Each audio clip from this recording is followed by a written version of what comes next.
Making our Christmas memories. I've been working so much lately, I can barely find the time to sleep. Yeah, I spend my time running around, keeping people pleased. But this is my favorite holiday. It's a chance to start over new. 'Cause I missed you so I'm letting go of everything but you. These are the good times with you.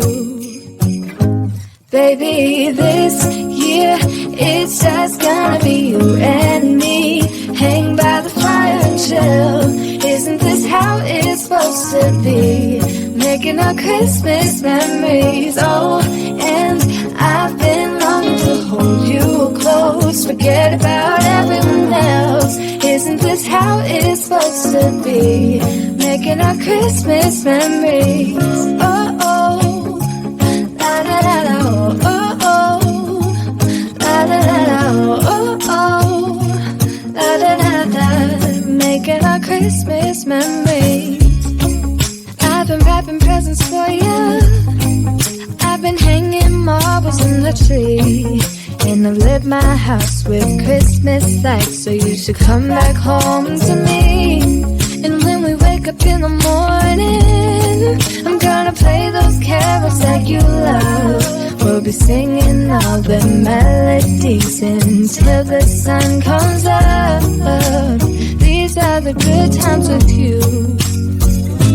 Baby, this year it's just gonna be you and me.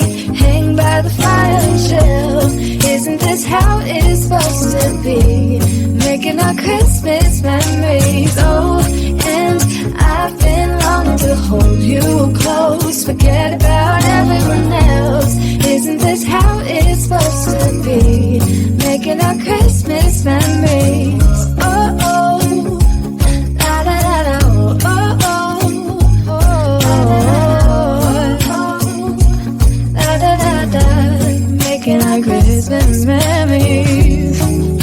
Yes, these are the good times with you. Don't even care what we do if I spend it with you. Just you and nobody else. It's so good to see you again.